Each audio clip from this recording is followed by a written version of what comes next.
Boa noite a todos. Que a graça e a paz de Jesus esteja sobre a sua vida, amém? Vocês perceberam o quanto nós buscamos a presença do Espírito Santo hoje através das canções? Isso foi um direcionamento do próprio Deus, não combinamos nada com louvor. Foi algo que o Senhor ministrou. Ontem na vigília nós buscamos muito também essa presença, esse mover do Espírito sobre nós. Nós acreditamos que o poder, o mover do Espírito é o poder de Deus que está disponível para nós, né?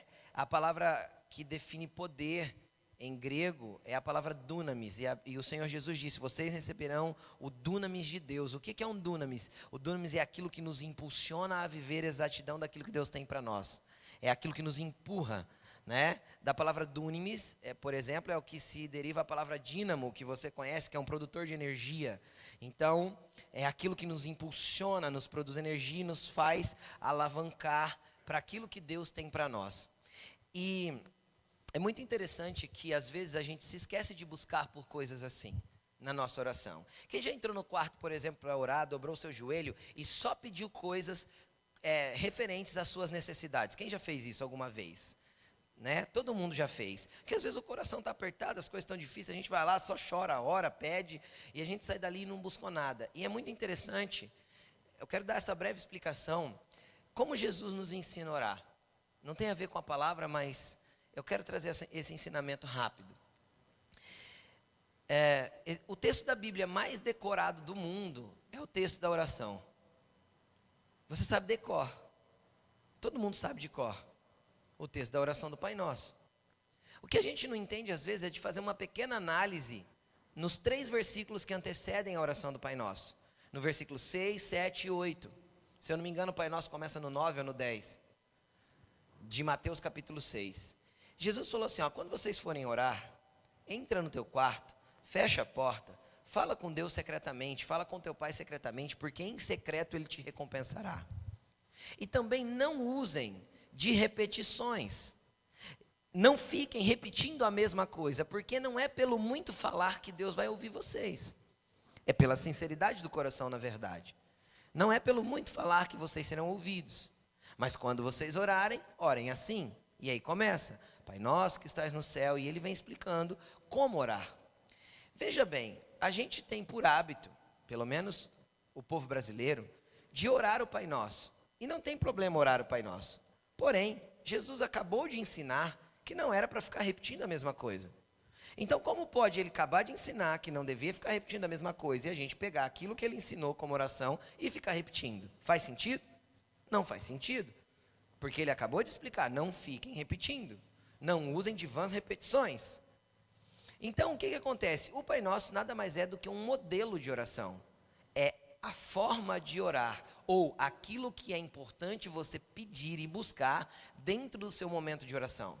Então aí, Jesus traz algumas coisas, e ele começa assim, Pai nosso que estás no céu, santificado seja o teu nome. Então o que acontece? O primeiro aspecto dentro de uma oração deve ser o engrandecimento de quem Deus é, o reconhecimento de quem Ele é. Primeiro eu reconheço que Ele é meu Pai que está nos céus, e depois eu o engrandeço,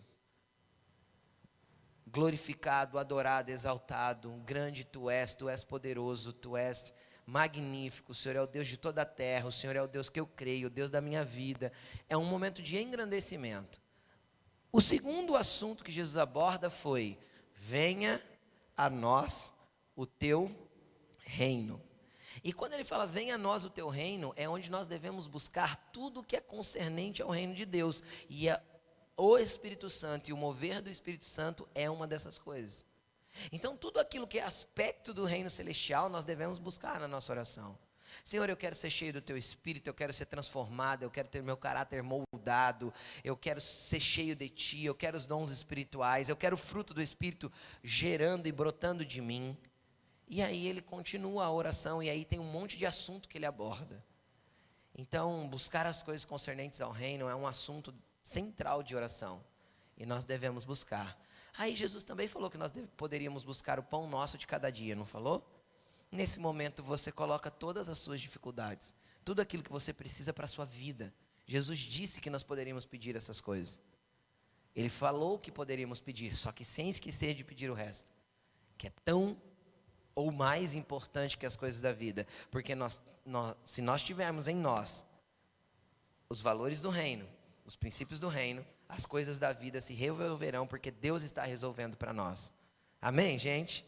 Amém? Então vamos orar, mas com base naquilo que Jesus ensinou, tá bom? Então se você, quem já entrou para orar, orou 5 minutos e não tinha mais o que falar? Quem já viveu isso aí?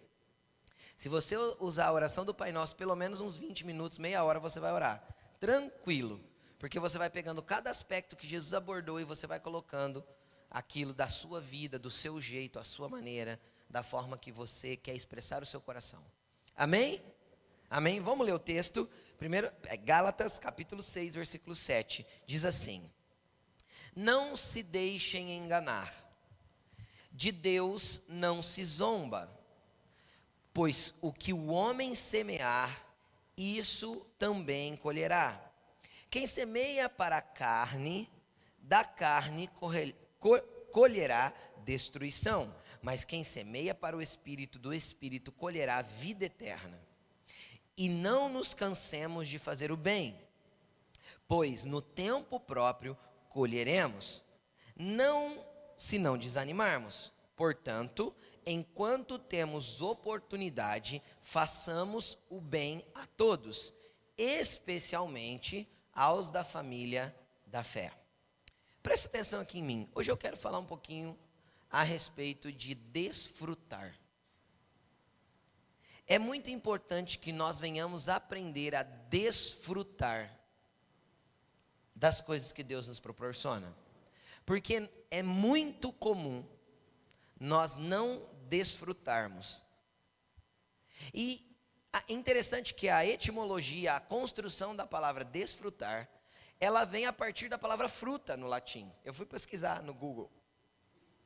Ela vem a partir da palavra fruta. E é uma derivação, é tipo colher os frutos de algo. Então é desfrutar de alguma coisa. E é muito interessante que nós temos um aspecto humano muito, sei lá, eu acho que é um tanto quanto burro mesmo. Eu acho que não tem outra palavra para usar. Eu estava tentando achar uma palavra mais bonita, mas é um aspecto de burrice. A gente tem muita dificuldade de desfrutar, porque quando a gente chega para colher frutos, preste atenção no que eu vou falar. Quando o agricultor está colhendo frutos de uma árvore, se essa colheita é manual, hoje quase nada mais é manual, mas se essa colheita é manual, e ele tem uma árvore lotada de frutos, vamos imaginar um pé de laranja, e ele tem lá, sei lá, quantas laranjas um pé de laranja dá, mais 30, 40, 50 laranjas penduradas em volta daquela árvore. E ele começa a tirar e jogar dentro de uma caixa. E se ele acha naquele pé um fruto podre, ele simplesmente o ignora. Ele arranca, joga e continua pondo os frutos bons na caixa. O problema é que nós temos, quando nós falamos de qualquer ambiente de desfrutar, de coisas que não são, obviamente, a agricultura, a gente costuma prestar muito mais atenção no pequeno fruto podre que tem em meio a um monte de frutos bons. Ao invés de nos atentarmos a tudo aquilo de bom que tem naquela árvore e o quanto ela vai trazer de benefício para mim, eu prefiro atentar a um pequeno fruto podre e me prender a ele e ficar contando para todo mundo que o fruto está podre e ficar reclamando do fruto podre, ao invés de simplesmente descartá-lo e prestar atenção naquilo que tem sido bom daquela árvore. Então, isso é um ambiente que muitas vezes faz nós perdermos o ambiente de desfrute, de desfrutar daquilo que Deus está proporcionando para nós. Isso mata a nossa colheita.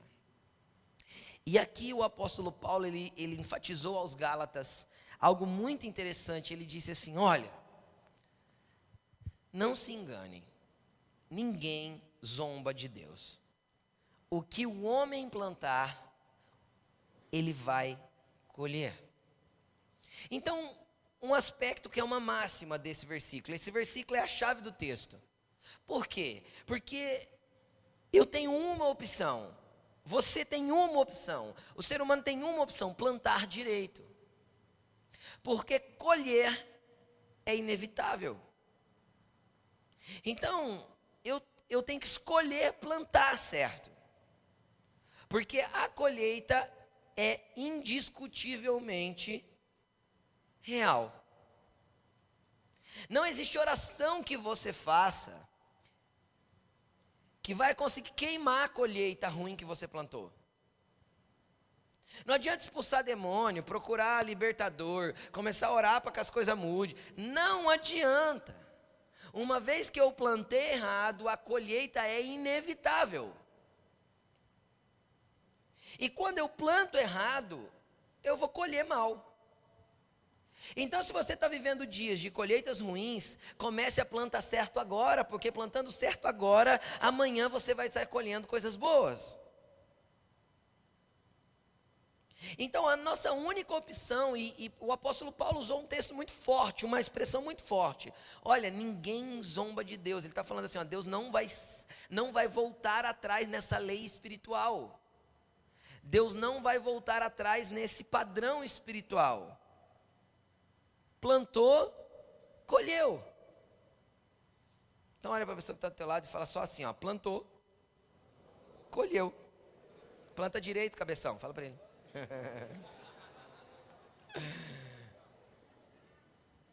Nossa opção é plantar direito, colher inevitável. Sabe por quê? Até porque, na hora que nós colhemos, nós temos que entender que existe na colheita, não existe nada que possamos fazer, já disse isso, que possa extinguir a colheita ruim. Porque Deus estaria sendo injusto. Além disso, nós temos um inimigo da nossa alma que quer que nós venhamos sofrer as consequências daquilo que plantamos de errado. Então, o Senhor pode nos perdoar. Eu vou dar um exemplo básico para você entender. Uma pessoa que assassina alguém e vai parar na cadeia. Ele pode entrar na cadeia, aceitar Jesus, se arrepender, se converter, se tornar um irmão, salvo e remido no ambiente espiritual. Entre os homens ele vai deixar de colher os anos de pena que ele levou? Não. Quem está entendendo o que eu estou dizendo? A colheita vai acontecer aqui na terra. O ambiente espiritual pode ser remido pelo Senhor, mas a consequência do que eu fiz vai reverberar entre os homens. Seja uma fofoca, uma mentira, seja um adultério, seja um assassinato, seja o que for.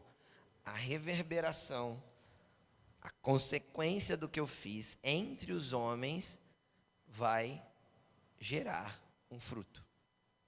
Amém? Estão entendendo? E aí ele fala assim, olha, quem semeia na carne, da carne vai colher destruição. E quem semeia para o Espírito, do Espírito colherá a vida eterna. Aqui eu acho que a gente chega num ponto muito interessante. Porque só existem dois jeitos de plantar. Só existem dois terrenos para serem semeados.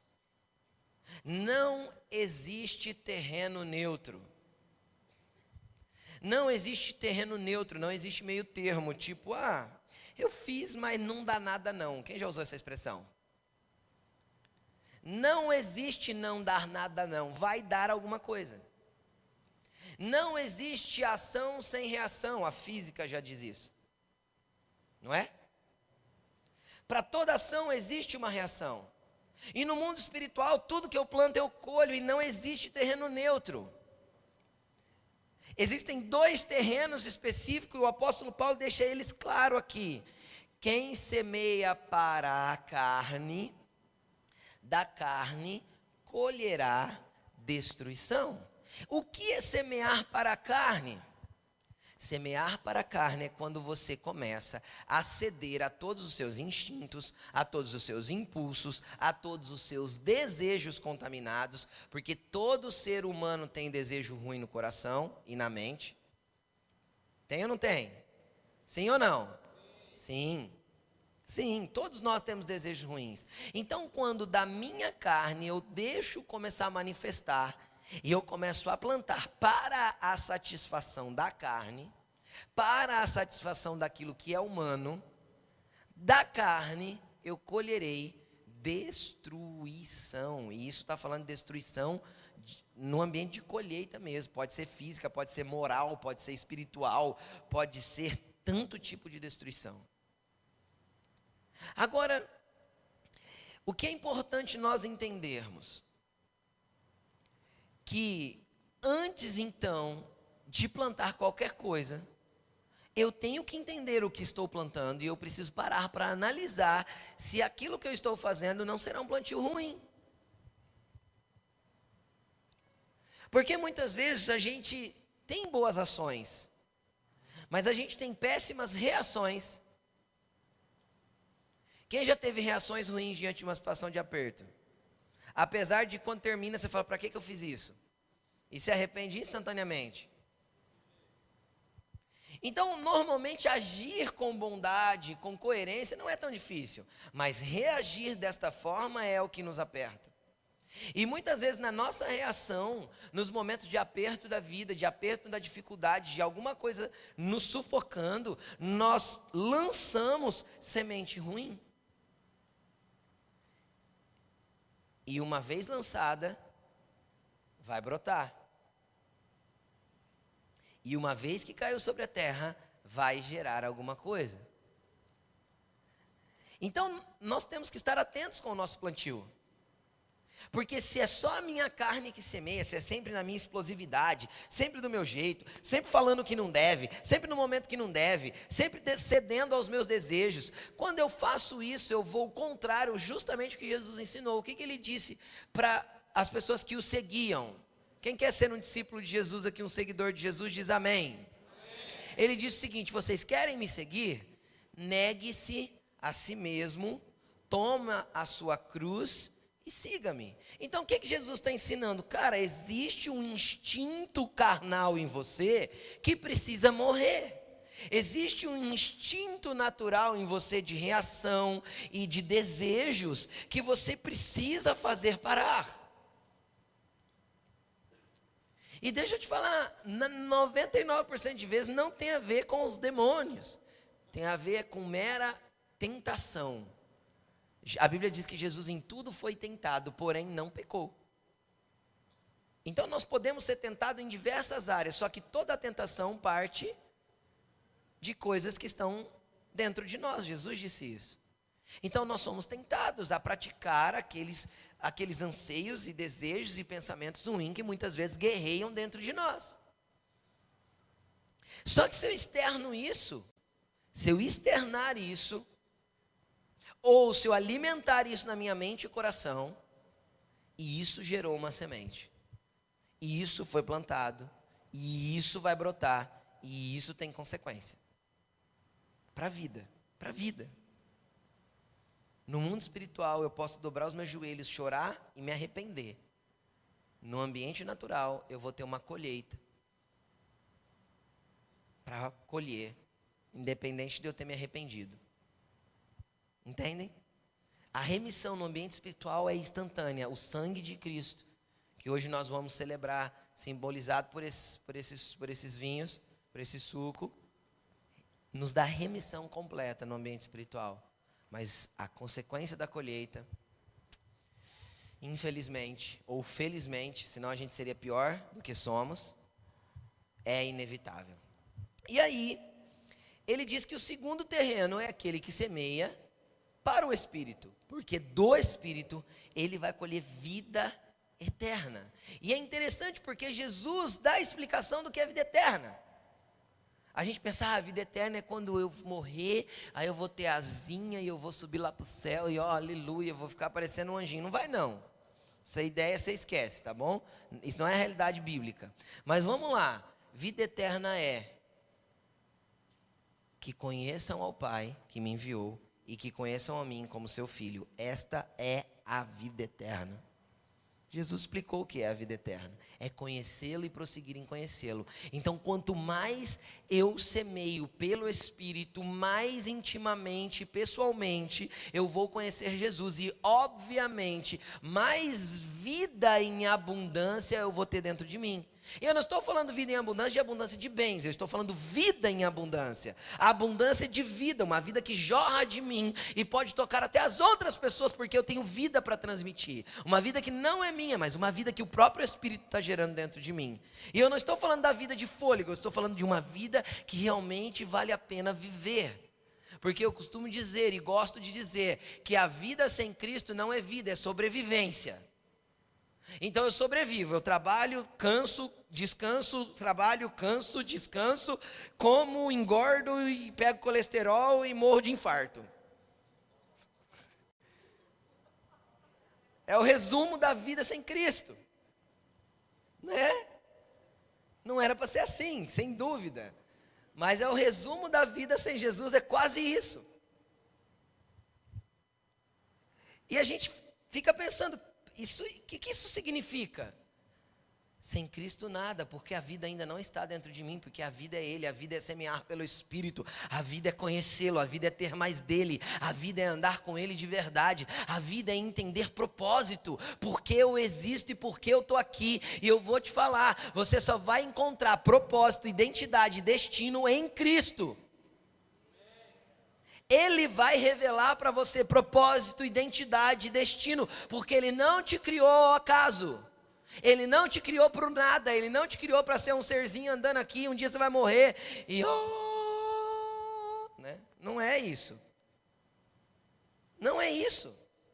Eu acho que o meu propósito era gerar filhos. Não, querido, isso aí chama biologia. Fez amor, o espermatozoide vai entrar lá no óvulo, vai conceber o óvulo, Deus vai gerar vida e a coisinha vai nascer. A gente tem que entender que isso não foi propósito, isso é parte da biologia natural que Deus deu, assim como o cachorro late. Vocês estão entendendo o que eu estou dizendo ou não? Assim como o cachorro late, o passarinho pia ou canta, assim o Senhor nos concebeu para reproduzir. Não é propósito gerar filhos, nem criá-los. Não é propósito cuidar de um pai na velhice, isso é obrigação. Honra teu pai e tua mãe para que prolongue os seus dias sobre a terra. Não é isso o propósito. O propósito é entender qual que é o apontamento de Deus para a sua vida e o que Ele quer que você viva nele. E eu vou te falar uma coisa, não existe um propósito para cada um. Existe um propósito eterno e Deus só quer te encaixar naquilo que Ele está fazendo. E Ele quer contar com você para aquilo que Ele está manifestando sobre a terra. Até o dia que Ele volte para governar toda essa terra e estabelecer o seu reino entre nós. Amém? Quem espera o dia da sua vinda, diz um glória a Deus bem forte aí. Amém? Ele vai voltar. Mas nós temos que entender que a vida não pode ser um acaso. Eu preciso semear para o Espírito, para que do Espírito eu colhe essa vida, para que no Espírito eu tenha identidade, saiba quem eu sou, para que no Espírito eu saiba como me mover e descubra como eu me encaixar no propósito de Deus e viver o propósito dele para mim, para eu não apenas existir. Para eu chegar no final da vida e olhar para tudo que vivi. E às vezes você que é mais jovem, você não pensa sobre isso agora, mas vai chegar um momento que você vai olhar com nostalgia para o passado e você vai falar assim: eu podia ter vivido mais com o Senhor, eu podia ter feito melhor, eu podia não ter feito o que fiz, eu podia ter agido diferente, eu podia não ter vivido apenas para trabalhar, eu podia ter feito a minha vida ter propósito, eu podia ter tocado mais pessoas, abençoado mais gente. Isso é real na vida de qualquer ser humano, porque a lâmpada de todo mundo um dia vai se apagar. E nós precisamos fazer isso, semear para o Espírito, para que do Espírito eu consiga colher vida eterna. Só tem dois campos: ou você semeia na carne, colhe destruição, ou você semeia no Espírito, colhe vida eterna. Não tem terceiro campo, não tem campo neutro, não tem a semente jogada ao nada. Até porque todas as sementes ruins que você semear pela carne, Satanás vai reivindicar ela diante de Deus, para que você colha. E Deus é justo. E justiça é isso, fazer tudo na medida certa. Então, se houve um plantio, há uma colheita. Pastor, já vi tanta gente plantando toda coisa errada, nunca colhe, pastor. Querido, deixa eu te explicar uma coisa.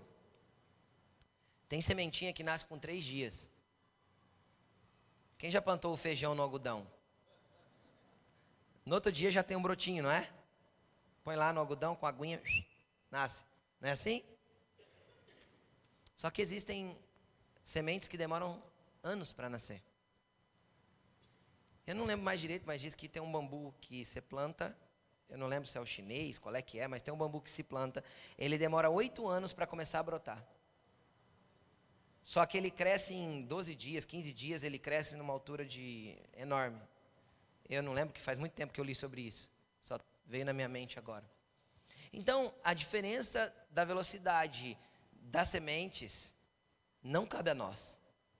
Entende? Até porque nós não devemos desejar que ninguém colha nada. Porque isso seria um coração mau. Mas cada um vai ter a sua colheita, hoje, amanhã ou depois, ou no fim da vida. Amém? E sem arrependimento, infelizmente, às vezes na eternidade. Mas colheita é inevitável. Mas vamos continuar. Saiu do texto, gente, espera aí. Vou voltar aqui. Aí ele continua dizendo, não, versículo 9, coloca esse versículo na tela para mim e deixa ele na tela, eu quero falar um pouco sobre ele.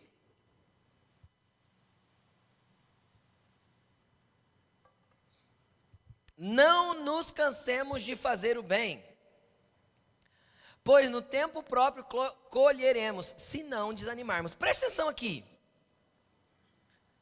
Existe uma chave nesse versículo que nos explica por que muitas vezes não desfrutamos de tantas coisas boas que plantamos. Muitas vezes o problema de não desfrutar não está atrelado a Deus que não gerou o fruto, está atrelado a mim que não fui colhê-lo. A maioria das vezes está ligado a eu não ir buscar esse fruto ou não reconhecer esta colheita para que eu possa desfrutar. Porque aqui ele dá um padrão do que eu tenho que fazer para poder desfrutar daquilo que Deus está gerando para mim. Ele diz assim, não nos cansemos de fazer o... Então primeiro tem um princípio aqui. Se eu estou plantando pelo Espírito, para o Espírito, obviamente eu estarei fazendo o bem. E quando eu falo de fazer o bem, eu estou falando não só para mim, mas também para o próximo. Porque tem bem que eu faço para mim mesmo, sim ou não? E tem bem que eu faço para o próximo. Então, eu não devo me cansar de fazer o bem. De forma alguma. Então, alguns princípios eu quero te explicar sobre plantio. Quando nós plantamos para o Espírito, nós temos que esperar a colheita de quem? Se eu plantei para Deus, eu espero a colheita de quem? De Deus. O problema é que muitas vezes, quando a gente planta o bem na vida de alguém, a gente espera colher daquela pessoa o reconhecimento, a gratidão, o aplauso, o sei lá o que mais. E quando a gente espera colher de alguém, isso não é esperar colheita, isso é reivindicar a colheita. E quando eu reivindico a colheita, parece mais pagamento do que colheita. Então entenda, quando você fizer o bem para alguém e não for reconhecido, quando você fizer o bem para alguém e não for aplaudido, quando você fizer o bem para alguém e for criticado, não se canse de fazer o bem, continue plantando. A tua colheita não está atrelada à pessoa que você fez o bem, a tua colheita está para o Espírito e virá do Espírito de Deus. Então não espere colher das pessoas porque você um dia plantou alguma coisa boa nela. Ai, pastor, mas é que eu fiz, eu esperava pelo menos um muito obrigado. Não espere nada. Não se canse de fazer o bem, mas não espere nada das pessoas. Isso vai evitar duas coisas. Você tentar extrair fruto da onde não tem fruto brotando.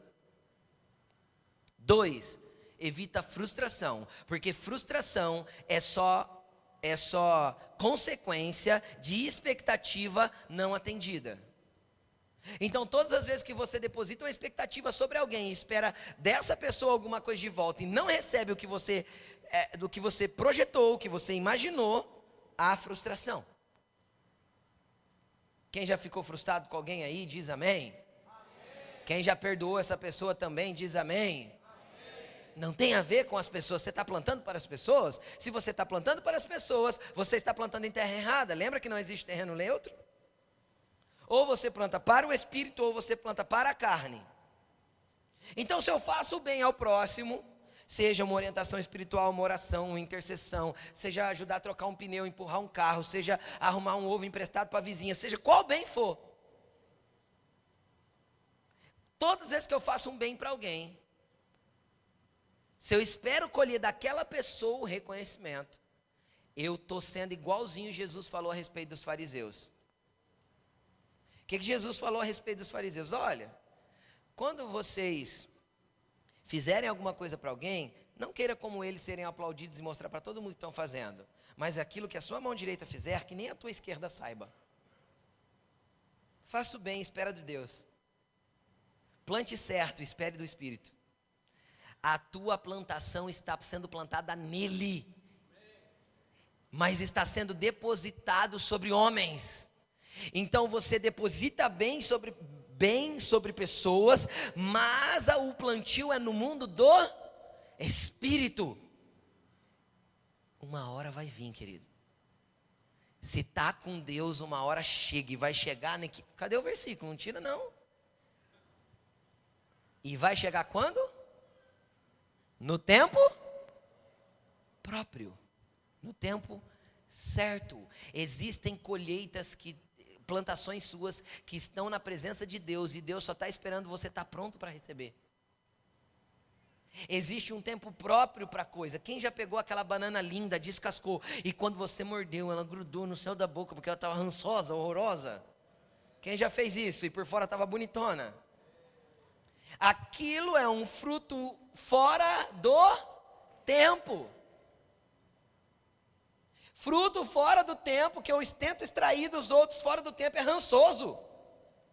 E impede o meu desfrute. Você desfrutou daquela fruta? O que você fez? Jogou ela fora. Se ela estava quase boa, você engoliu. Com fome, tem que comer. É horrível. É ou não é horrível? Agora, quem já descascou uma banana preta e mandou para dentro e falou, que delícia! Não também. Não é delícia, porque ela passou do tempo.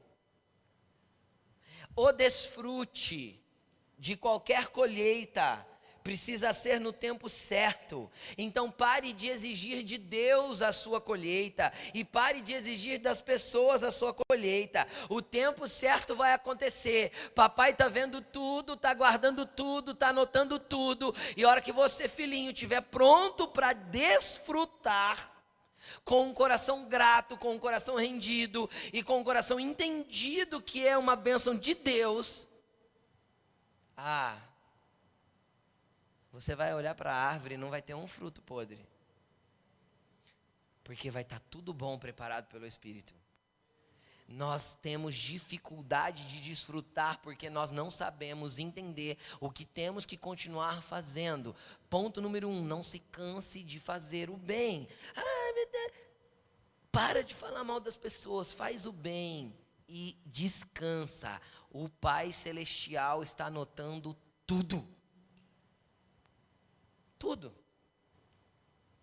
Ai, pastor, é que eu não esperava que ele fizesse isso comigo. Espere em Deus, porque você ainda o louvará. O que o salmista disse? Por que estás aflita dentro de mim, ó minha alma? Por que se angustia dentro de mim? Espera em Deus, porque você ainda o louvará e o glorificará. Então, se nós jogarmos as nossas expectativas no Pai, a nossa confiança no Pai, a nossa vida no Pai, cara, no momento certo, você vai desfrutar de coisas incríveis que Deus vai proporcionar para você. E se você já está desfrutando, querido, não menospreze a colheita.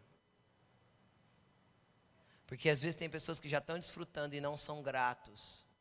Está tirando já do pé de laranja, porque tem uma laranjinha que não está boa, é só arrancar e jogar. Não, é porque essa laranja, porque se Deus me amasse essa laranja não estava podre, porque se Deus me amasse não tinha vindo praga nessa laranja, porque se você entendesse que Deus te ama e te deu um pé cheio de laranjas, e só porque tem um fruto podre você está reclamando, você parava de reclamar.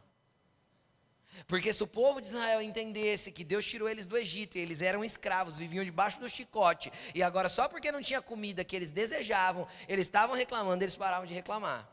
O problema é que nós minimizamos a grandeza do que Deus fez e aumentamos os pequenos detalhes que a vida às vezes nos atrapalha. E isso impede a gente de desfrutar. Aquele povo no deserto podia desfrutar da presença de Deus, eles preferiram reclamar de Deus. Aí vem mais um aspecto. Ele diz assim: no tempo certo colheremos, se. E esse se faz toda a diferença. Porque o se gera para mim uma condição. É condicional a minha colheita. Estão entendendo? É condicional. Vou dar um exemplo. Se o meu povo, que se chama pelo meu nome, se humilhar, orar, se arrepender dos seus maus caminhos, se converter, então eu ouvirei dos céus, sararei a sua terra, perdoarei os seus pecados. Tem um se antes. E o apóstolo Paulo está falando assim: vocês vão colher no tempo próprio. Se não desanimarmos. Querido, o desânimo impede o teu desfrute. Eu estava firme na igreja. Eu fui lá, fiz a campanha dos 7 passos para a vitória. Mas a minha vitória não chegou. Você quer saber? Eu vou para outra igreja. Eu vou largar mão desse negócio de igreja. Se Deus me ouvisse, Ele tinha atendido. Eu orei tanto. O problema é que a gente desiste no meio do caminho, cara.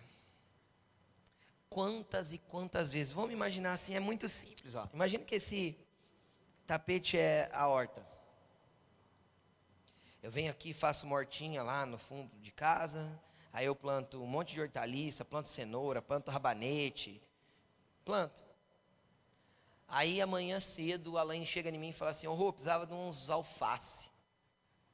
Eu vou lá na horta, no outro dia cedo. Nossa, vamos tirar uns alface aqui. Eu olho e falo assim: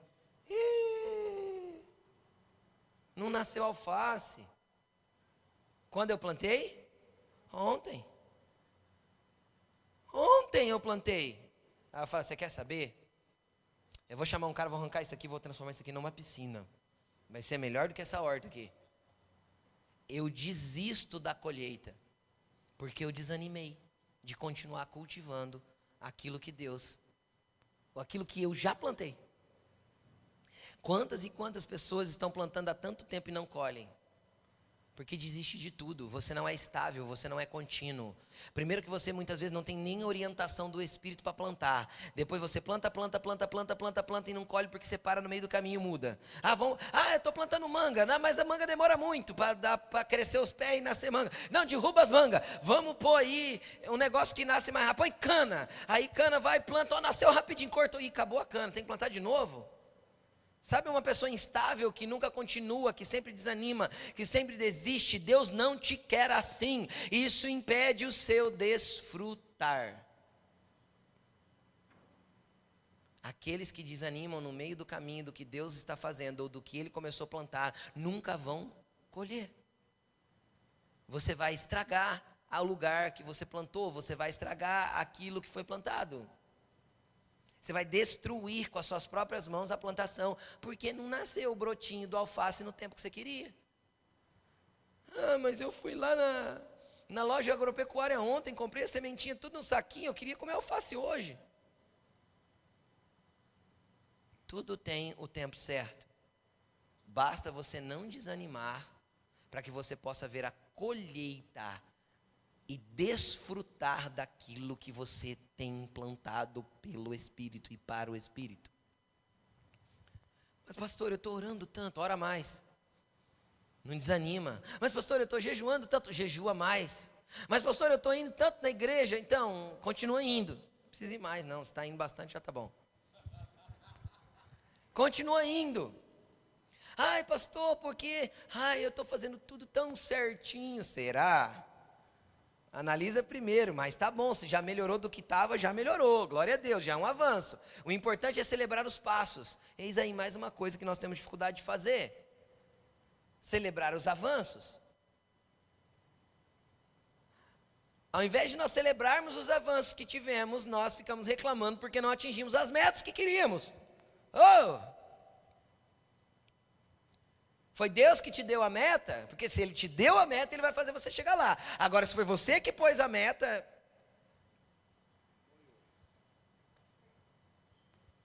não vai rolar. Entenderam? Tem coisas que nós estabelecemos por nós mesmos. E aí a gente fica frustrado porque não aconteceu. Você não semeou pelo Espírito, você semeou pela carne. Não tem como colher coisa boa.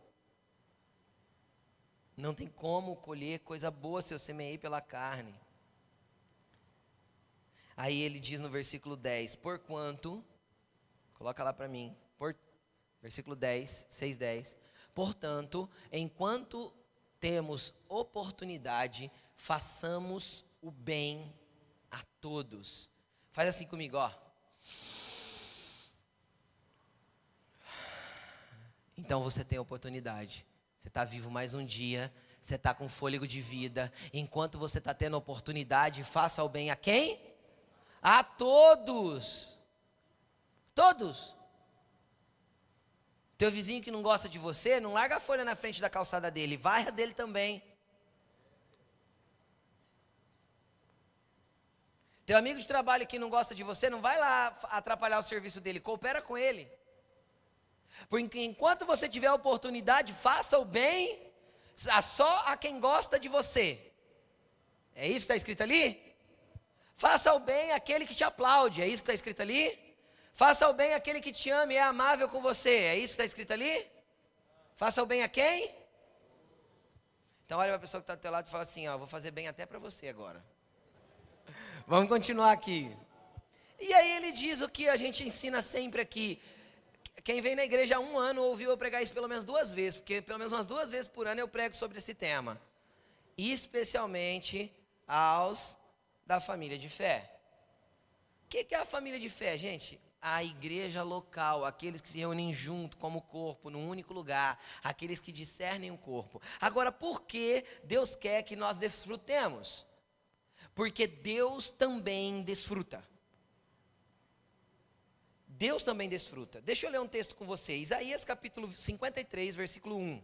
Nós vamos ler do 1 ao 11. Eu vou ler bem rápido. Não quero me ater ao texto. Eu quero me ater ao versículo 11. Mas eu quero que você entenda do que Deus está falando. Lê aqui comigo. Ó, lê aqui comigo. Eu não vou ler na NVI. Eu vou ler numa outra versão. Presta atenção aqui. Ó. Quem creu em nossa mensagem? E a quem foi revelado o braço do Senhor? Ele cresceu diante dele como um broto tenro e como uma raiz saída de uma terra seca. Ele não tinha qualquer beleza ou majestade que nos atraísse, nada em sua aparência para que o desejássemos. Está falando de Jesus esse texto. Esse texto foi escrito 750 anos antes de Jesus nascer, aproximadamente. E esse texto é a maior profecia a respeito de Cristo. Mas vamos continuar. Ele foi desprezado, rejeitado pelos homens, um homem de dores e experimentado nos sofrimentos, e como um de quem os homens escondiam o rosto, era desprezado, e não fizemos dele caso algum.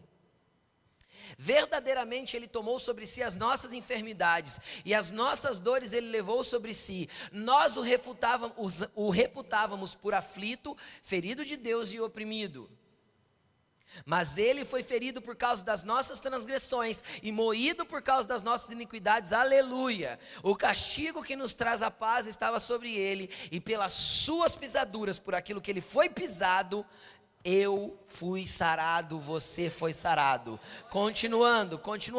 Todos nós andávamos desgarrados como ovelhas, cada um se desviava pelo seu próprio caminho, ou pelo seu caminho, mas o Senhor fez cair sobre ele a iniquidade de todos nós. 7. Ele foi oprimido e afligido, mas não abriu a sua boca. Como um cordeiro foi levado ao matadouro, e como ovelha muda diante dos seus tosqueadores, assim não abriu a sua boca. Da opressão e do juízo foi tirado, e quem contará o tempo da sua vida, porquanto foi cortado da terra dos viventes. Morreu. Está falando de Cristo. Pela transgressão do meu povo, ele foi atingido. E puseram a sua sepultura com os ímpios e com o rico na sua morte, ainda que nunca cometeu injustiça, nem houve engano na sua boca. Todavia o Senhor agradou moê-lo, fazendo-o enfermar. Quando a sua alma se puser por expiação do pecado, verá a sua posteridade, prolongará os seus dias, e o bom prazer do Senhor prosperará nas suas mãos. Versículo 11, é o último. Ele verá o fruto do trabalho da sua alma e ficará satisfeito. O Senhor quer desfrutar do fruto do seu penoso trabalho. Sabe quem é o fruto do seu penoso trabalho? Você. Ele quer desfrutar de você. Deus quer ter prazer em você, e Deus quer que você tenha prazer nele. Existe um ambiente de desfruto da presença de Deus, e nós temos que aprender a desfrutar da presença de Deus. As, entre aspas, disciplinas espirituais não podem ser disciplinas, elas devem ser prazer para nós. Quando eu entrar na presença de Deus, eu devo desfrutar da presença dele e não ficar, eu tenho que ir na igreja hoje de novo, eu tenho que servir hoje outra vez, eu tenho que orar, porque se não orar... Sabe o que Deus falou a respeito de Jesus? Este é o meu filho amado, nele eu tenho prazer. Deus desfrutava da vida de Jesus, e Jesus desfrutava da sua presença. Como você acha que Jesus passava 12 horas orando durante a noite inteira? Pastor, como eu oro 12 horas? Desfrutando do ambiente. Quando Pedro, João e Tiago viram Jesus sendo transfigurado junto com Moisés e Elias, Pedro falou assim: é bom estarmos aqui, posso fazer 3 tendas, uma para o Senhor, uma para Moisés e uma para Elias? É a proposta mais tola que existe na Bíblia, a de Pedro. Mas ele falou, por que ele falou? Porque tinha prazer em estar ali, ele queria que continuasse. Vamos armar uma tenda, vamos ficar por aqui. Aqui está bom. Eu quero desfrutar dessa presença. Eu quero desfrutar desse relacionamento. Ei, você foi criado para ter prazer em Deus e para dar prazer para Deus. O fruto do penoso trabalho de Jesus está aqui hoje reunido. E Ele tem prazer em te ver aqui. Às vezes você não está compreendendo aí. Se você compreender, eu queria que você compreendesse. Quem tem filho aqui? Lembra quando ele tinha 2 meses de idade e você chegava na beira do berço e via ele dormindo, graças a Deus? E aí você olhava e o peitinho subia e descia dele respirando, e aquilo te gerava um imenso prazer. Quem já olhou para um filho assim? Seja sincero. E você falava assim: nem acredito que é meu, essa coisinha. É muito bom. Cara, ele tinha acabado de te esfolar. Principalmente as mães. Sim ou não? Tinha acabado de te esfolar. Foi mamar em você, você chorou, porque estava com os bicos tudo rachado. Você acordou 5 vezes durante a madrugada, trocou 3 fraldas sujas durante o dia.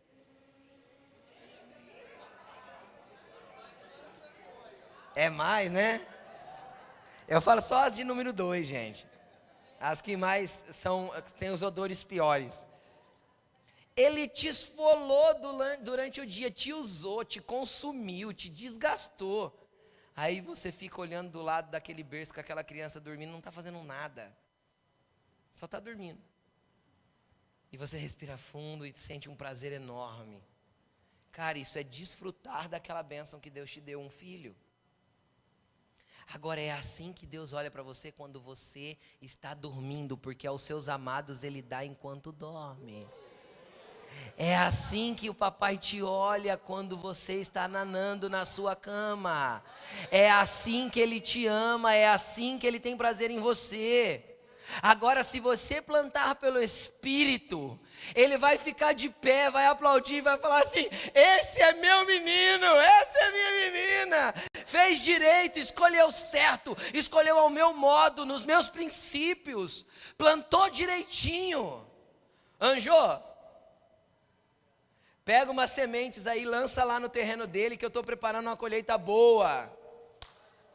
Anjo, vai lá na sala dos presentes, embrulha mais um, deixa lá guardado que mais um pouquinho eu já posso entregar. Esse é o seu pai que quer ter prazer em você, só que você precisa aprender a desfrutar do que ele te dá, do que ele já te deu e da presença dele. Então quando você entrar para orar, só fala assim: pai, eu estou aqui por causa de você. Se o Senhor não tiver nada para me dar, tá bom. Eu tendo você é tudo que eu preciso.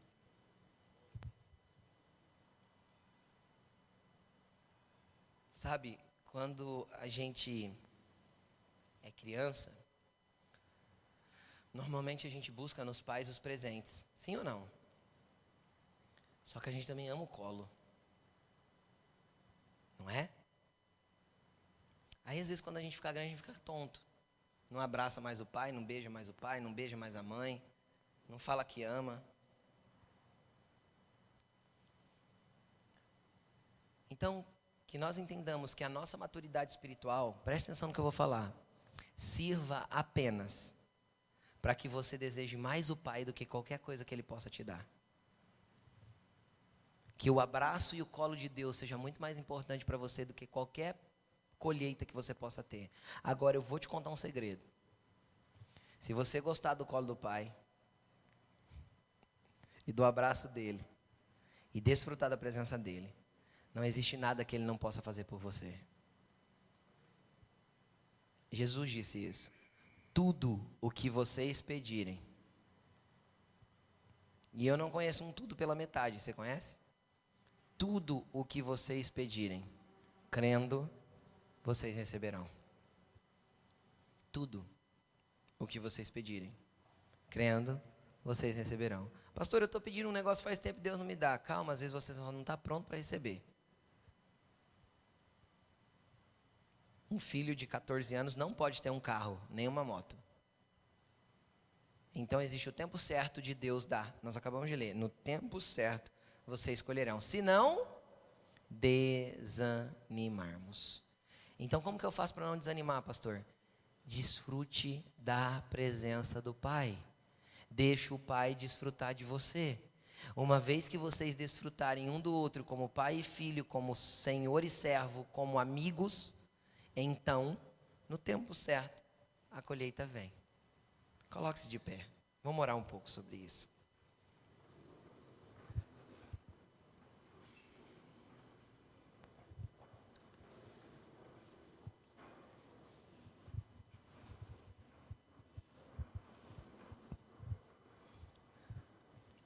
O que você vai orar agora? Você vai orar primeiramente por todos os plantios errados que você fez e você vai se arrepender, para que pelo menos no ambiente espiritual haja remissão.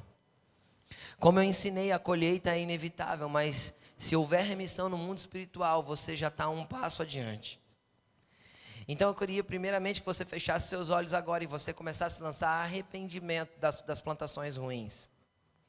Que você começasse a falar: Senhor, me perdoa todas as vezes que eu plantei para a carne. Me perdoa todas as vezes que eu plantei de forma errada. Me perdoe todas as vezes que eu não plantei coerente e condizente àquilo que o Senhor gostaria que eu plantasse. Feche os seus olhos, desligue se não está perto de você. Eu acho que todo mundo tem algo para se arrepender dos seus plantios. Em todos os seres humanos, eu, Alaine, os pastores, os líderes, todo mundo planta errado num momento ou em outro. Todo mundo planta para a carne em dado momento. E acabamos colhendo a consequência disso. Então comece a falar com o Espírito Santo, comece a falar com o Senhor. Fala: Senhor, perdoe de todos os plantios que eu fiz pela carne e para a carne. Senhor, eu sei que a consequência é a destruição, mas eu me arrependo agora e peço que no ambiente espiritual o Senhor venha mover tudo isso. Vai falando com o Senhor agora.